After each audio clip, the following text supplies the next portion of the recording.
Nesse vídeo, nós vamos ver um pouco mais de detalhes sobre a implementação de redes P2P estruturadas, que a gente também pode chamar de tabelas de hash distribuídas ou DHTs. Como a gente viu em outro vídeo, no caso das redes P2P estruturadas, a gente tem uma forma de organizar uma rede par a par, onde todo nó tem o seu lugar específico para poder entrar na rede. Pode ser de várias formas diferentes, mas essa estrutura define normalmente um espaço de endereçamento onde os nós vão se colocar à medida que eles entram e saem da rede. Os nós, então, são mapeados nesse espaço e quando eles se mapeiam no espaço por um valor de hash, eles passam a ser responsáveis por um pedaço do espaço de endereçamento que vai ficar sob a responsabilidade dele. Quando eu quero colocar uma informação na tabela de hash distribuída, que é criada dessa forma, eu também gero um valor de hash para cada informação que eu quero guardar, e eu tenho então que passar essa informação para o nó que fica responsável por aquele pedaço do espaço. Esse comportamento dá-se o nome de tabela de hash distribuída ou DHT. Um exemplo clássico de tabela de hash distribuída é o CHORD. Então, no CHORD, os elementos estão distribuídos num anel unidimensional, então num espaço circular, usando a assinatura criptográfica SHA-1, que dá um valor de hash de 160 bits. Cada nó que entra nesse espaço, então, gera um valor, pode ser, por exemplo, baseado no endereço IP do nó, e aí o nó passa a ficar responsável pelos identificadores que ficam entre ele e o próximo nó que tiver colocado no anel. Então essa figura mostra a estrutura de uma rede CHORD, onde eu tenho três nós, A, B e C, que fazem parte do anel e que dividiram o anel dessa forma.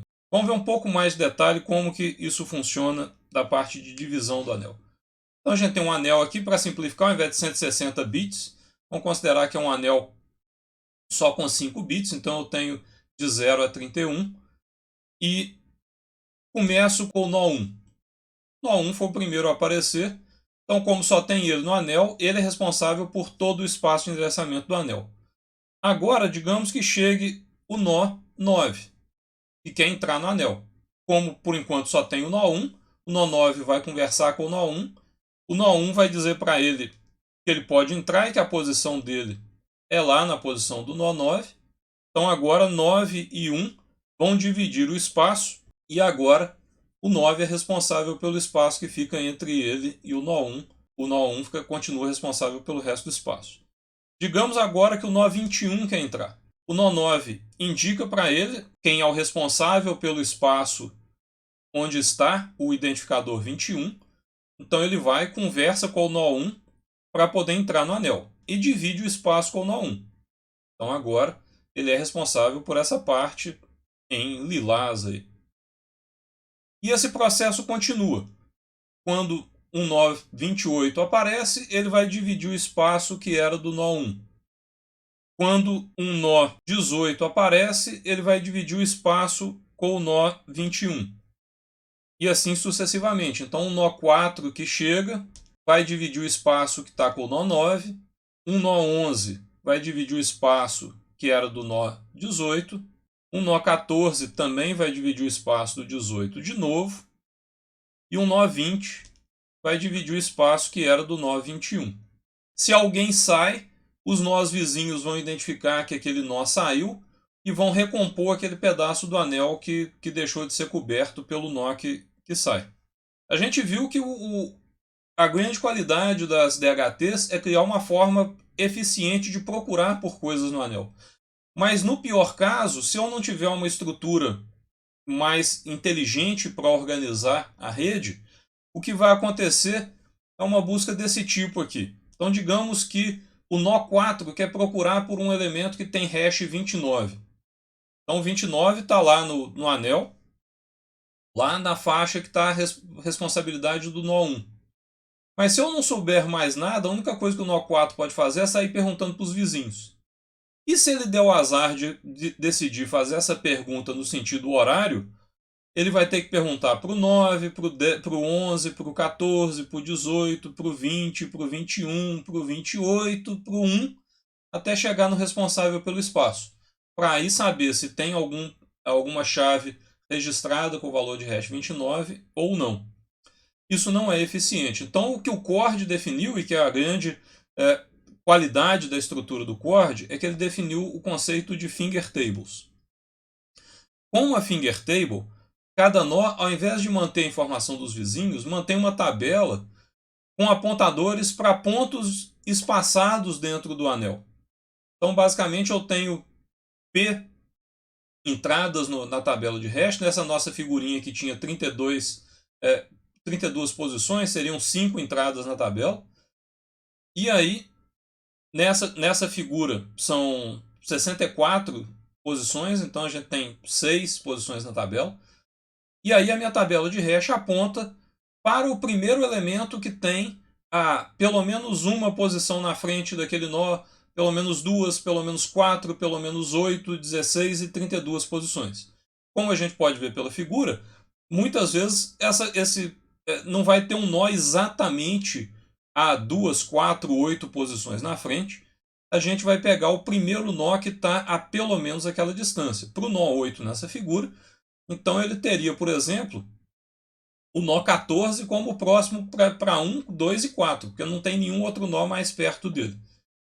Considerando aquela figura anterior onde esses nós tinham entrado no anel e tinham dividido o anel da forma que a gente está vendo. Então o nó 1 poderia ter, por exemplo, apontadores para o nó 4, nó 9 e nó 18. O nó 14, por exemplo, teria um apontador para o 18, para o 28 e para o 1. O nó 9 para o 11, para o 14 e para o 28.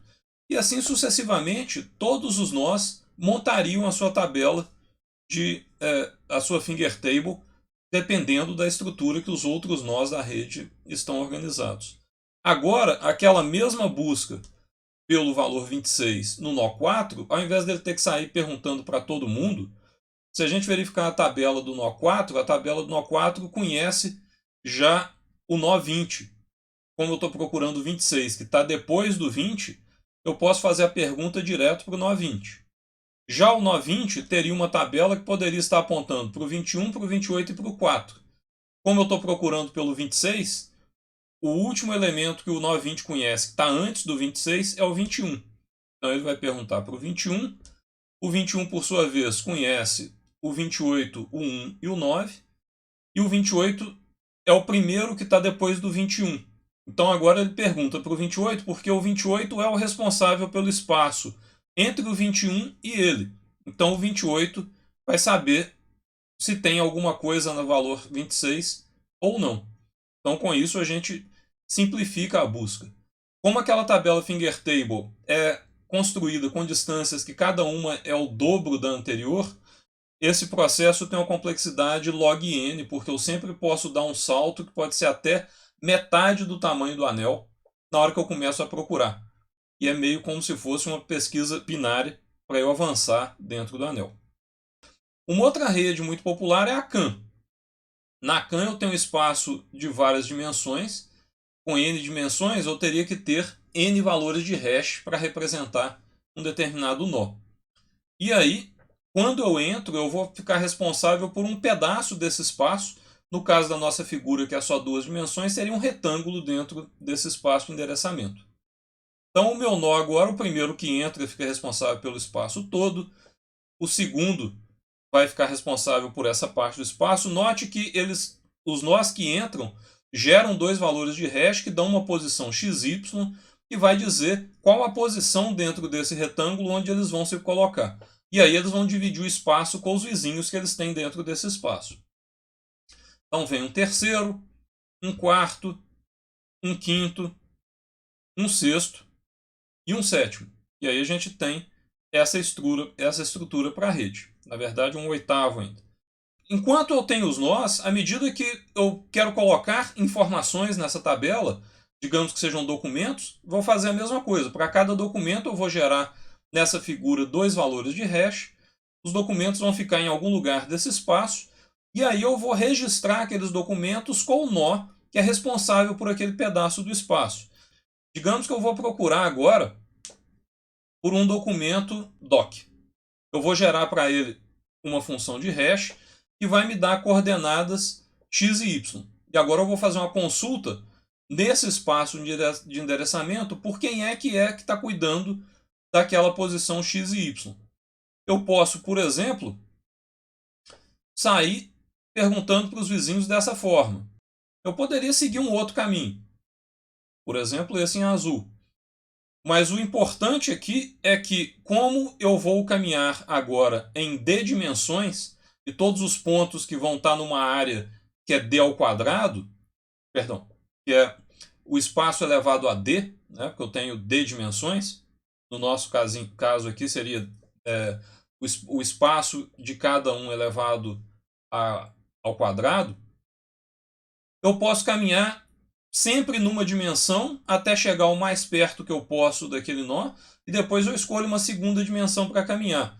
Dessa forma, a complexidade da busca fica da ordem da raiz d de n, ou n elevado a 1 sobre d, que também é uma função de complexidade que é boa para a gente, né? A complexidade não é tão alta assim.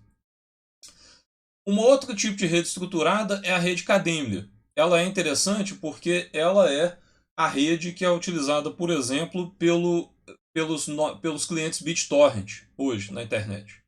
Nesse caso, a estrutura do DHT é um trie binário. Então quer dizer que todo endereço que eu vou gerar como um hash, eu vou colocar esse hash dentro de um trie binário. E aí, cada nó vai ficar com apontadores para outras partes do trie.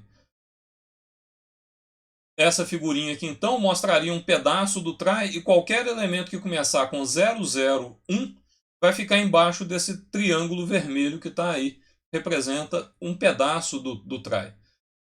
A estrutura que seria o correspondente à finger table do Cord é uma tabela que ele chama de tabela de buckets, de baldes, né?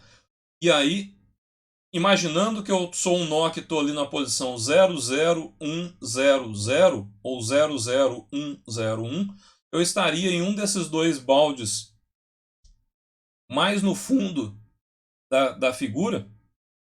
Vou representar eles aqui. Então, esses dois nós mais no fundo aqui. Então, eu teria apontadores para vizinhos que estão perto de mim, e eu conheceria mais vizinhos que estão perto de mim. E para todo aquele espaço que começa com 000, eu vou pegar só um apontador para colocar naquele pedaço ali. Para o 01, um outro apontador, e para o 1, um outro apontador. Quer dizer, eu não preciso de conhecer muitos elementos que estão distantes de mim. Se eu verificar pelo ou exclusivo, que agora eu estou procurando por um nó que começa com 1, e eu estou aqui do lado do 0, eu posso simplesmente identificar qualquer nó que está do lado de lá e passar a pergunta para aquele nó.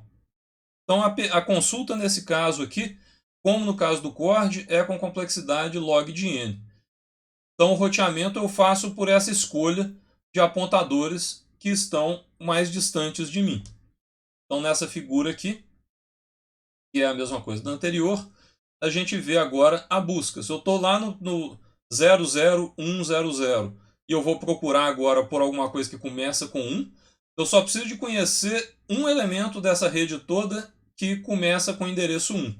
Eu vou perguntar para ele vai ter uma tabela de apontadores que é mais especializada daquele lado da árvore, e aí ele vai conhecer alguém que está mais perto, que começa com 1, e assim por diante, até chegar no elemento que eu estou procurando. Essas redes P2P estruturadas todas, é importante ter fazer algumas observações. Normalmente, essa divisão, a divisão do anel, a divisão do trie, ela não é completamente igual para todo mundo. Então, ao invés, normalmente, na hora que um nó entra na rede, dele usar um identificador só, no caso do Cord, por exemplo, ele usa vários identificadores. No caso do Cord, ele usa normalmente 10. Isso por quê? Porque ao invés dele entrar num espaço só e dividir aquele espaço em dois, e aí pode acabar que fica um pedacinho pequeno e um pedaço muito grande, ele vai entrar em 10 lugares diferentes e vai dividir 10 espaços que, obviamente, vão ser menores, porque eles estão muito mais divididos, com 10 outros nós. Isso vai criar uma distribuição melhor da divisão do espaço de endereçamento. Se um nó que entra e sai, ele sai de forma bem comportada, ele se comunica com os vizinhos para trocar, fazer aquela divisão do espaço. Na hora que ele entra, ele sempre se comunica com os vizinhos. Quando ele sai, se ele sai de forma comportada, ele também avisa os vizinhos: ó, tô saindo. Então ele sabe informar para os vizinhos: esse punhado de chaves aqui que eu tomava conta, agora é responsabilidade de vocês, porque ele sabe que ele está saindo. Em muitos casos, de novo, porque se eu confiar só no nó, ele pode desaparecer porque o usuário desligou a máquina ou alguma coisa assim. É muito comum, ao invés da gente ter um elemento cuidando de cada pedaço do espaço de endereçamento, a gente criar pequenos clusters. Do mesmo jeito que um nó, na hora que entra, ele divide o espaço em vários pedaços, cada nó que entra também pode, ao invés de dividir o espaço, comunicar com um outro vizinho ali que estava naquela região e falar: nós dois vamos cuidar da mesma região, para dar uma tolerância à falha maior. Quando que essas coisas são feitas, depende da implementação. O Cord original não tinha, por exemplo, esse critério de cluster. Uma implementação mais recente do Cord fez testes com essa implementação de cluster e mostrou que quando você tem uma rede muito grande, que os nós entram e saem com muita frequência, sem controle, é interessante ter esse tipo de organização, mas isso é um detalhe de implementação. Então esses são alguns detalhes de implementação para redes P2P estruturadas que a gente chama de DHT. Para quem quiser se aprofundar um pouco mais, cada uma dessas redes tem um artigo associado onde vocês podem ver mais detalhes sobre o funcionamento delas.